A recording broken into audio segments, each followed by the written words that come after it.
கிறிஸ்துவுக்குள் அன்பானவர்களே, ஆண்டவராகிய இயேசு கிறிஸ்துவின் இன்ப நாமத்தில் உங்களை வாழ்த்துகிறோம். இன்று ஓர் நற்செய்தி நிகழ்ச்சிக்கு உங்களை அன்போடு கூட வரவேற்கிறோம். இந்த காலை வேளையிலும் ஆண்டவராகிய இயேசு கிறிஸ்துவின் நாமத்தினுடைய வல்லமை குறித்து தியானிக்க தேவன் நம் ஒவ்வொருவருக்கும் கிருபை செய்வாராக. வேதாமத்திலே வாசிக்கிற போது யோவான் 14ஆம் அதிகாரம் 14வது வசனம் இப்படியாய் சொல்லுகிறது, என் நாமத்தினாலே நீங்கள் எதை கேட்டாலும் அதை நான் செய்வேன். தேவனுக்கு மகிமை உண்டாகட்டும். வேத வசனம் சொல்லுகிறது, என் நாமத்தினாலே நீங்கள் எதை கேட்டாலும் அதை நான் செய்வேன் என்று சொல்லப்பட்டிருக்கிறது. இந்த உலகத்திலே எந்த ஒரு மனுஷனாலும் அல்லது எந்த ஒரு அதிகாரத்தில் இருக்கிறவர்களாலும் சொல்ல முடியாத அல்லது வாக்கு பண்ண முடியாத ஒரே ஒரு காரியம் கர்த்தருக்கு மகிமையாக வேதம் சொல்லுகிறது, எதை கேட்டாலும் அதை நான் செய்வேன்.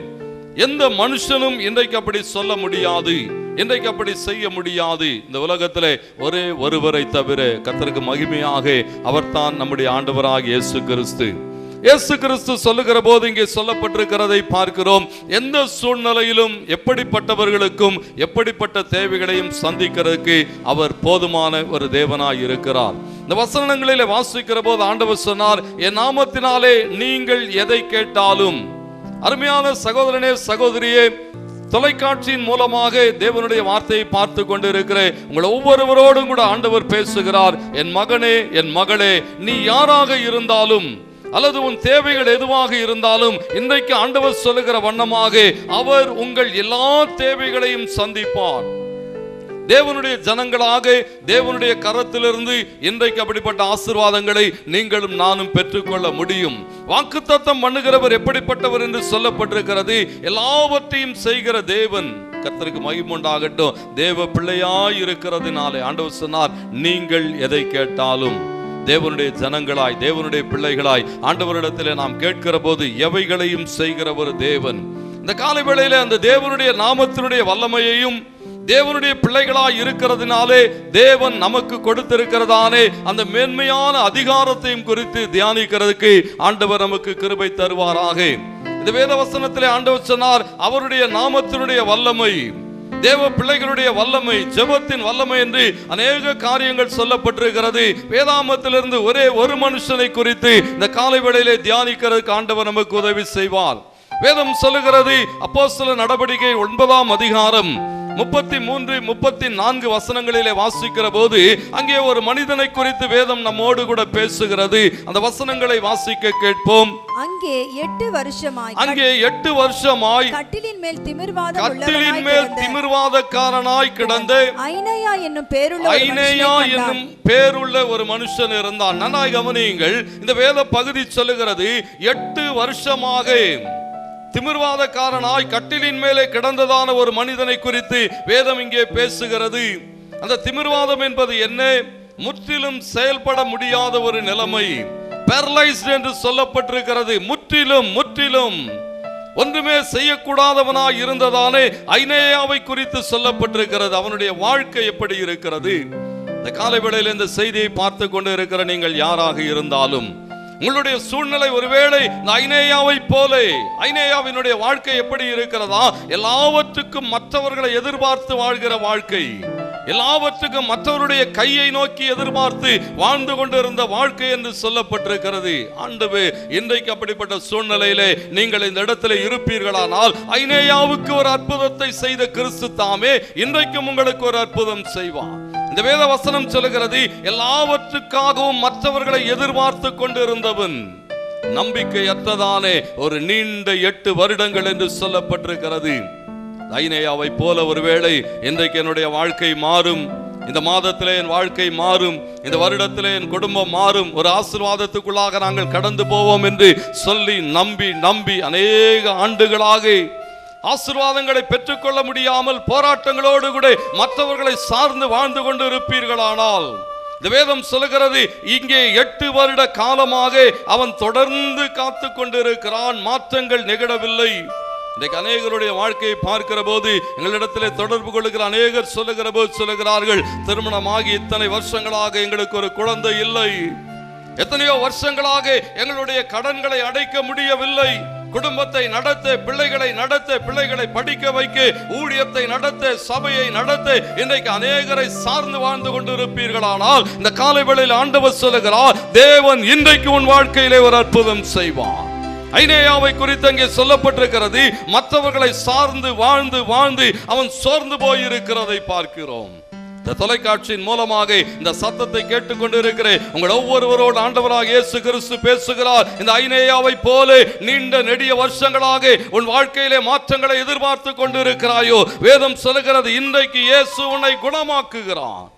அப்போஸ்தலர் 9ஆம் அதிகாரம் 34வது வசனத்திலே வாசிக்கிற போது அந்த வேத வசனம் இப்படி சொல்லுகிறது, வாசியுங்கள். பேதுரு அவனை பார்த்து ஐனேயாவே, இயேசு கிறிஸ்து உன்னை குணமாக்குகிறார், நீ எழுந்து உன் படுக்கையை நீயே போட்டுக்கொள் என்றான்.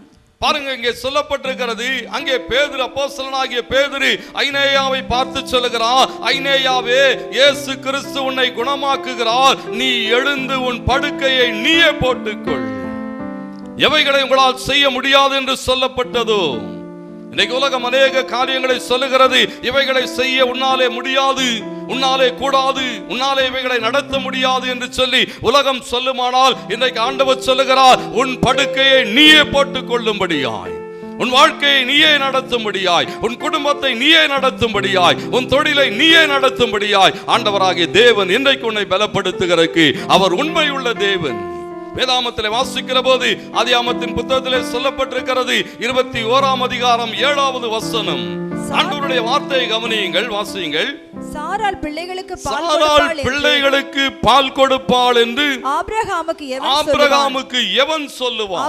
நல்லா கவனிங்க, இந்த வேதம் சொல்லுகிறது, ஆண்டவருடைய வார்த்தை சொல்லுகிறது, சாராள் பிள்ளைகளுக்கு பால் கொடுப்பாள் என்று ஆபிரகாமுக்கு யாராலே சொல்ல முடியும்? மலட்டு தன்மைகளா, கர்ப்பம் செத்து போன நிலைமையிலே, சரீரம் செத்து போன நிலைமையிலே இங்க வாழ்ந்து கொண்டிருக்கிற ஒரு குடும்பத்தை குறித்து சொல்லுகிற போது வேதம் சொல்லுகிறது, ஒருவனும் சொல்ல முடியாது இனி சாராள் பிள்ளைக்கு பால் கொடுப்பாள் என்று, ஒரே ஒருவரை தவிர அவர் தான் ஆண்டவராகிய இயேசு கிறிஸ்து. அவர் சொன்னால், ஆபிரகாமே, உன் மனைவியாகிய சாராள் உனக்கு ஒரு குமாரனை பெறுவாள். தேவனுக்கு மகிமை உண்டாகட்டும். இந்த காலை வேளையிலே இந்த தொலைக்காட்சியின் வாயிலாக இந்த வார்த்தை கேட்டுக்கொண்டிருக்கிற உன்னோடு கூட ஆண்டவர் பேசுகிறார். உலகம் சொல்லலாம் இவைகள் முடியாது, இவைகள் சாத்தியப்படாது, இவைகள் நடக்காது என்று சொல்லி, ஆனால் ஆண்டவர் உன்னை பார்த்து சொல்லுகிறார், நீ எழுந்து உன் வாழ்க்கையை நீயே நடத்துவாய், நீ எழுந்து உன் குடும்பத்தை நீயே நடத்துவாய், நீ எழுந்து உன் வியாபாரத்தை நீயே நடத்துவாய். தேவனுக்கு மகிமை உண்டாக வேதம் சொல்லுகிறது, ஆண்டவர் இன்றைக்கு அப்படி உன்னை ஆசீர்வதிப்பார். ஐனேயாவை பார்த்த ஆண்டவருடைய வார்த்தை அவனுக்கு நேராய் வந்தபோது, ஐனேயாவே, இயேசு கிறிஸ்து உன்னை குணமாக்குகிறார், நீ எழுந்து உன் படுக்கையை நீயே போட்டுக்கொள். தேவனுக்கு மகிமை உண்டாகட்டும். இந்த மாற்றங்கள் எப்படி நடக்கிறது? கிறிஸ்து இயேசுவினுடைய வல்லமை இதை செய்து முடிக்கும். ஆண்டவராக இயேசு கிறிஸ்து உங்களுக்காக இதை செய்து முடிப்பார். இந்த வேத வசனங்களிலே வாசிக்கிற போது ஆண்டவர் சொன்னார், என் நாமத்தினாலே நீங்கள் எதை கேட்டாலும், ஆண்டவர் நமக்கு எல்லாவற்றையும் செய்கிற தேவன். கர்த்தருக்கு மகிமை உண்டாகட்டும். தேவனை சார்ந்து வாழுகிறதுனாலே ஆண்டவராகிய தேவன் நம்ம ஒவ்வொருவருடைய வாழ்க்கையிலும் கர்த்தர் இப்படிப்பட்ட அற்புதங்களை செய்வார். என் வேதம் சொல்லுகிறது, அவருடைய நாமத்தின் பேரிலே விசுவாசம் உள்ளவர்களாய் அவரை ஏற்றுக்கொண்டவர்கள் எத்தனை பேர்களோ அத்தனை பேர்களும் தம்முடைய பிள்ளைகளாகும்படி அதிகாரம் கொடுத்திருக்கிறார். அந்த அதிகாரத்திலே நாம் எதை கேட்டாலும் செய்வார். வேதாமத்திலே வாசிக்கிற போது வெளிப்படுத்தல் 3ஆம் அதிகாரம் 12வது வசனம் சொல்லுகிறது, ஆண்டவருடைய வார்த்தையிலே சொல்லப்பட்டிருக்கிற வண்ணமாக தேவனுடைய நாமம் உங்கள் பேரிலே எழுதப்பட்டிருக்கிறது. ஆண்டவர் சொன்னார், என்னுடைய பெயரை உன் பேரிலே எழுதி வைத்திருக்கிறேன்.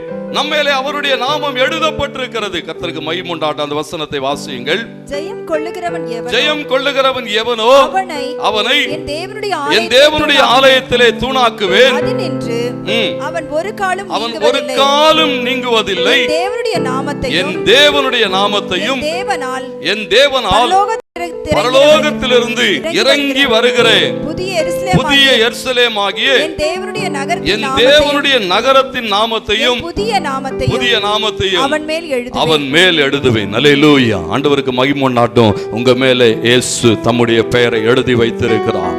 நீங்கள் தேவனுடையவர்கள், தேவனுடைய நாமம் உங்கள் மேலே எழுதப்பட்டிருக்கிறபடினாலே இங்கே என்ன நடக்கிறதா? உபாகமம் 28:10 சொல்லுகிறது, சத்துரு உன்னை கண்டு பயந்து நடுங்குவான். இயேசுனுடைய பெயர் உன் மேலே எழுதப்பட்டிருக்கிறது. நீ இயேசுவுக்கு சொந்தமானவன், நீ இயேசுவினுடைய சொத்து. ஒருவனும் உன் மேலே கை போட முடியாது, ஒருவனும் உனக்குள்ளதை எடுத்துக்கொள்ள முடியாது. ஒரு வெற்றியுள்ள வாழ்க்கை தேவன் உனக்கு செய்வான். என் வேத வசனம் சொல்லுகிறது, என்னாகமத்தின் புத்தகம் 17ஆம் அதிகாரம் 3வது வசனத்திலே சொல்லப்பட்டிருக்கிறது, ஆண்டவர் இஸ்ரவேல் ஜனங்களின் கோத்திரங்கள் ஒவ்வொருவரையும் ஆளுக்கு ஒரு கோலை கொண்டு வர சொன்னார். ஒவ்வொரு கோத்திரங்களும் ஒவ்வொரு கோலை கொண்டு வருகிற போது லேவியின் கோத்திரத்துக்கான கோலின் மேலே ஆண்டவர் சொன்னார், அந்த கோலின் மேல் ஆரோனின் பெயரை எழுது என்று சொன்னார். ஆரோனின் பெயர் எழுதப்பட்டது. யார் இந்த லேவி? தேவனுக்காய் வேலை செய்கிறவன். ஆரோன் யார் என்று பார்க்கிற போது ஒரு பிரதான ஆசாரியன். தேவனுடைய பிள்ளைகளாக நம்முடைய பிரதான ஆசாரியராகிய இயேசு கிறிஸ்துவினுடைய பெயர் நம்ம மேலே எழுதப்பட்டிருக்கிறது. அதனால என்ன நடக்கிறதா? வெட்டப்பட்டு உலர்ந்து போகும் என்று சொல்லப்பட்ட ஆரோனின் கோல் துளிர் விட்டது என்று எழுதப்பட்டிருக்கிறது. வெட்டப்பட்டு ஒன்றுமில்லாமல் போகும் என்று சொல்லப்பட்டு ஆரோனின் கோல் பூ பூத்தது, அது பழங்களை தந்தது என்று எழுதப்பட்டிருக்கிறது. தலைமுறைகளை தாண்டி நீ செழிக்கும்படியாய் ஆண்டவர் இன்றைக்கு உனக்கு ஒரு அற்புதம் செய்வார். இந்த வார்த்தைகள் சொல்லுகிறது, ஆண்டவருடைய நாமத்தினுடைய வல்லமை இன்றைக்கு உன்மேலும் உன் குடும்பத்தின் மேலும் இறங்கும். ஆண்டவர் இன்றைக்கு உன் வாழ்க்கையிலே ஒரு அற்புதங்களை செய்வார். கர்த்தருக்கு மகிமை உண்டாகட்டும். இந்த வசனங்களை நீங்கள் விசுவாசிக்கிற போது, இந்த வசனங்களை நம்புகிற போது ஆண்டவர் சொல்லுகிற வண்ணமாக நீயே எழுந்து உன் குடும்பத்தை நடத்தும்படியாய் ஆண்டவர் இன்றைக்கு உனக்கு அனுக்கிரகம் செய்வார். அல்லேலூயா. ஆண்டவர் இந்த வார்த்தைகளை எல்லாம் நமக்கு ஆசீர்வதித்து தருவாராக. நாம் கண்களை மூடி ஜெபம் செய்வோம். நல்ல ஆண்டவரே, உம்மை துதிக்கிறோம், உம்மை ஸ்தோத்திரிக்கிறோம் கர்த்தாவே. இன்றைக்கும் ஆண்டவரே, உம்முடைய சத்தம் கேட்டிருக்கிற நம்முடைய பிள்ளைகள் ஒவ்வொருவருக்காக ஜெபிக்கிறோம். உலகம் எவைகளை இவர்களால் செய்யக்கூடாது என்று சொல்லுகிறதோ, ஆண்டவரே, எவைகளை இவர்கள் செய்யக்கூடாது இருந்ததோ, ஆண்டவரே, இதுவரைக்கும் ஆட்களை நம்பி, மற்றவருடைய கரங்களை நம்பி, மற்றவருடைய தயவை நம்பி சார்ந்து சார்ந்து வாழ்ந்து சோர்ந்து போன இந்த ஜனங்களுடைய வாழ்க்கையில இன்றைக்கு அவர்களே எழுந்து தங்கள் வாழ்க்கையை கட்டி அமைக்கும்படியாக உம்முடைய நாமத்தினாலே நாங்கள் ஜெபிக்கிறோம் கர்த்தாவே.